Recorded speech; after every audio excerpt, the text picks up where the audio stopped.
Assalamu alaikum wa rahmatullahi wa barakatuh. I'm Abdur Raheem Green. You're joining me for the proof that Islam is the truth. And today I'm going to be talking to you about the stories of those people who heard the Quran. The age of Muhammad, may God's peace and blessings be upon him, was a time when the Arabs were at the peak of their linguistic abilities. Indeed, one of the finest poems ever composed in the Arabic language was done at the time of the Prophet Muhammad sallallahu alaihi wasallam by a man who was contemporaneous to the Prophet. His name was Labaid ibn Rabia. And his poem, when it was recited at the marketplace at Uhaz, caused the Arabs to prostrate before him in admiration. And when this same Labaid began to hear the verses of the Quran, he embraced Islam and gave up poetry altogether. When he was once asked to recite some poetry, he said, "What? Poetry after the Quran?" Indeed, many of the Arabs entered Islam just from hearing the Quran because they knew that it was conclusive proof of its divine origin. They knew no man could produce the like of the Quran and its eloquence. You see, the challenge of the Quran was not to produce, as some people might suppose, an amazing piece of literature like Shakespeare or Shelley or Keats or Homer or any of these great literasts. No. The challenge of the Quran was something much more fundamental. Because the Quran differed in its very structure. The very structure of the Quran was different from anything that had preceded before it in the Arabic language. And you see, in the Arabic language, poetry falls into 16 different bihar. The word bihar means sea. Why? Because each poem moves according to a different rhythmic pattern. And then, of course, they have the speech of the soothsayers, and they have prose, and they have rhymed prose, and normal speech. So these are the forms of the Arabic language, yet the Quran, although it seemed to reflect some of those forms, it was none of them. It was unique.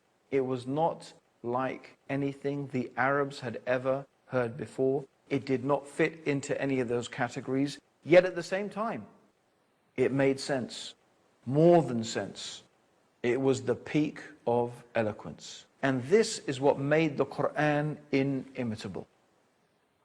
And so the Arabs, the pagan Arabs, who when they heard this message of the Prophet Muhammad, may God's peace and blessings be upon him, the message that they should give up the worship of all the created things. They should not worship idols, they should not worship people, they should not worship each other. Rather, they should pray to and worship only the one God. This was the message of Muhammad, and this was the message of all of the prophets.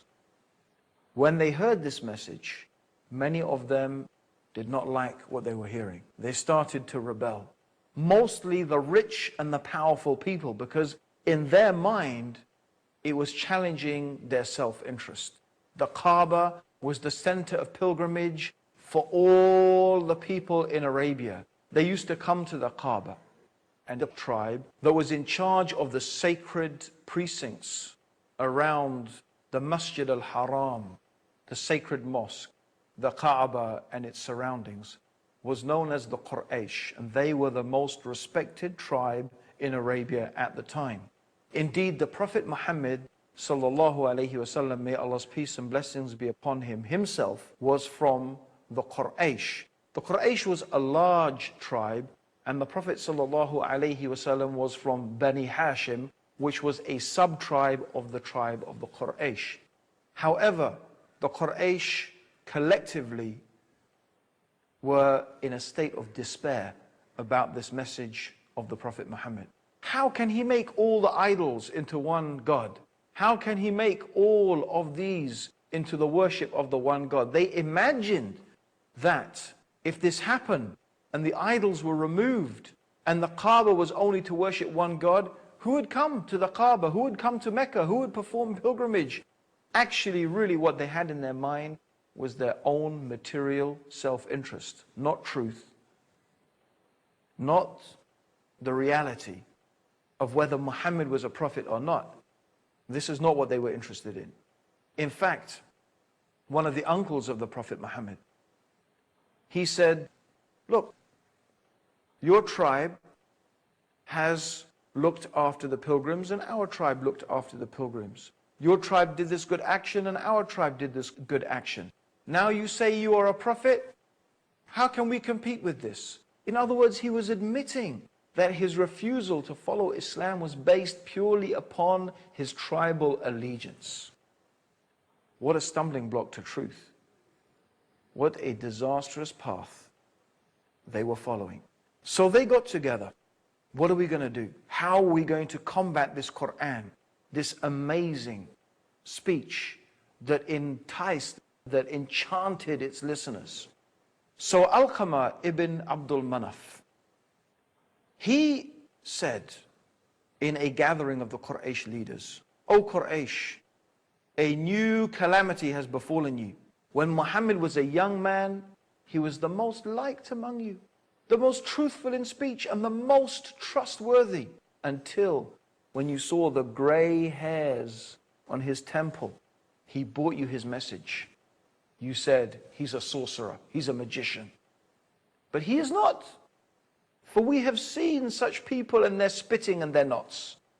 You said he was a soothsayer.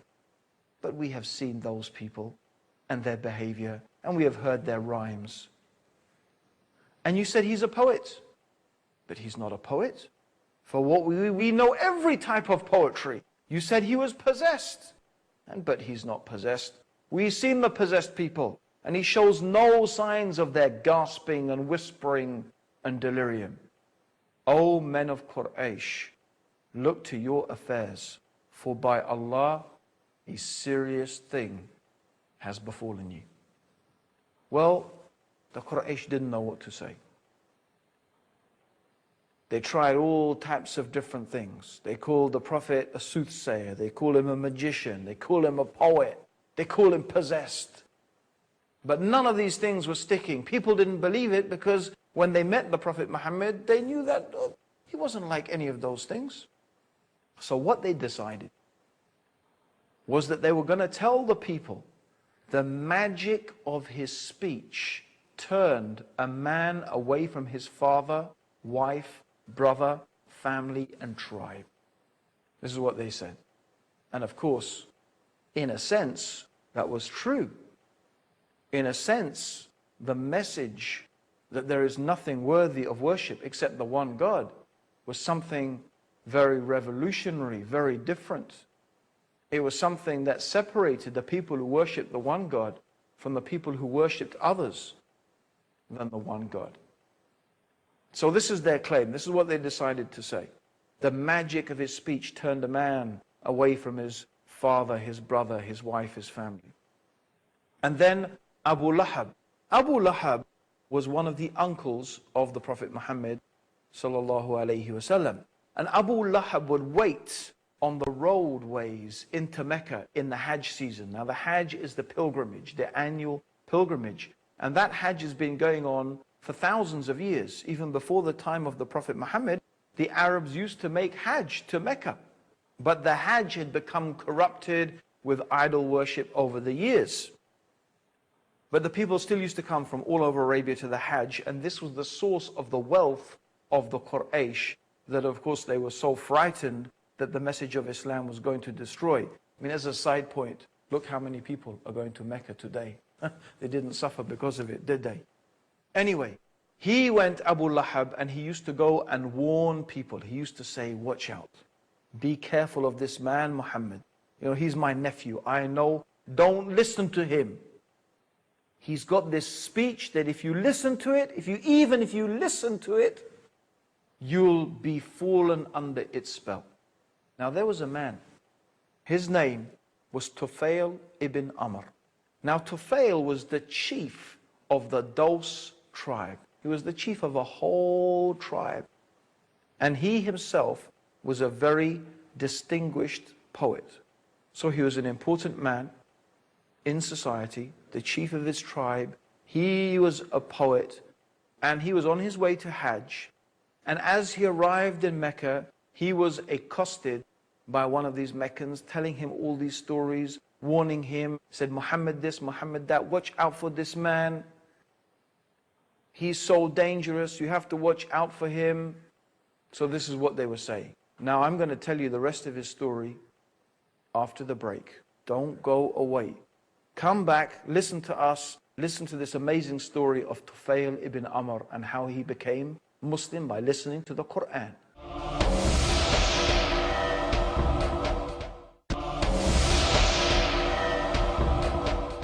Assalamu alaikum everyone, welcome back to The Proof That Islam is the Truth.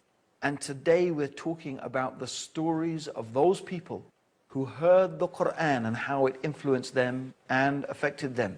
And today we're talking about Tufail ibn Amr, the chief of the Daws tribe, he was on his way to make Hajj, pilgrimage to Mecca. And the Quraysh, the leaders of the Quraysh, were waiting for him. They were waiting, telling the people, don't listen to Muhammad. His magic of his speech is going to make you go mad and turn you away from everything that you know and you love. So this is his story. He says, I approached Mecca. As soon as the Quraysh leaders saw me, they came up to me and gave me a most hearty welcome and accommodated me in a grand house. Sure knew how to look after people.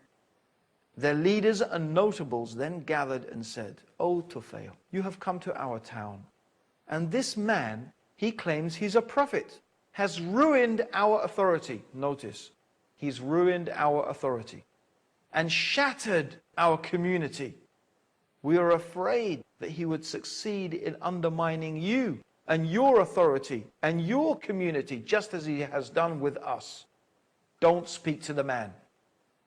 On no account listen to anything he has to say. He has the speech of a wizard, causing division between father and son, between brother and brother, between husband and wife.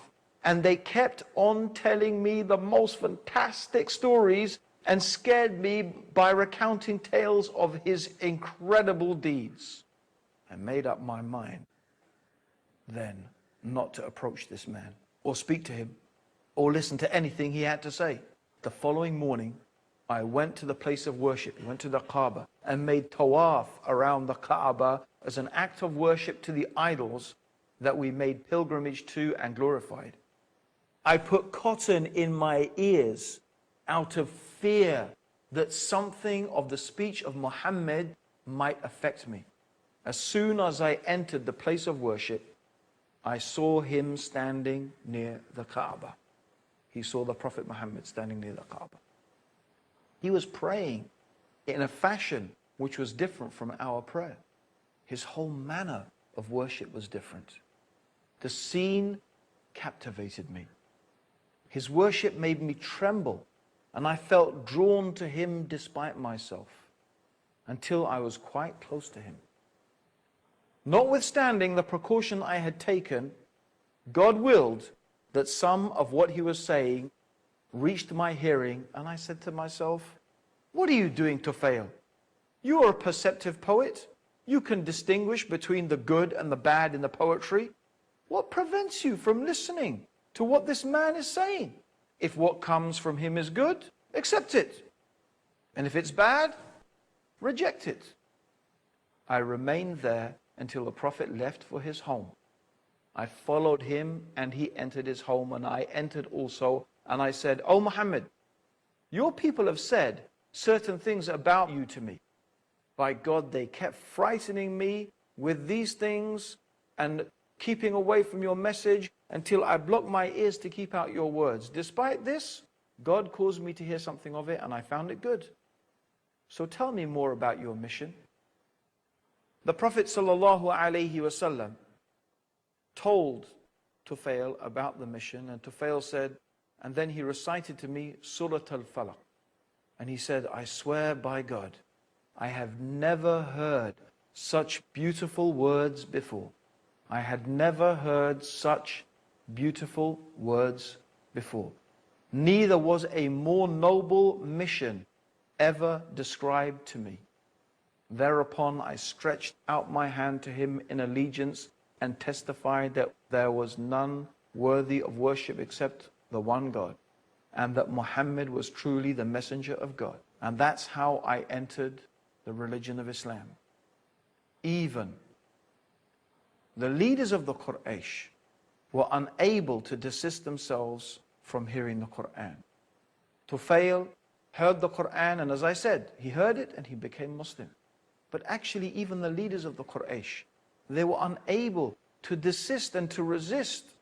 In fact, according to the seerah, or the biography of Ibn Ishaq, he mentions one incident when Abu Sufyan, who was one of the leaders of the Quraysh, and Abu Jahl and Abu Akhnas, they sneaked out of their houses in the night to listen to the Prophet reciting the Quran, hiding in their places until dawn. They sneaked out of them and they stayed listening to the Quran until the dawn, hiding. And on the way home, they bumped into each other and they reproached one another, saying, "Don't you ever do that again. For if one of the weak-minded fools sees you, it will arouse suspicion in their minds." So they all promised. But this happened 3 nights in a row. 3 nights in a row, they snuck out to listen to the Prophet reciting the Quran, and again they bumped into each other until they took a totally solemn oath. They swore that they would never do it again. This is the question, my dear listeners, that I want you to put to yourself. How is it possible for an unlettered and unlearned man, not versed in poetry, to be able to produce a work of unrivaled eloquence and perfect rhetoric, so that even the assembled experts and masters of all the forms of poetry and the Arabic language were unable to produce the like of its smallest chapter? Indeed, they chose to fight the Prophet rather than meet this challenge. The flower of the nobility were killed, their trade and reputation destroyed.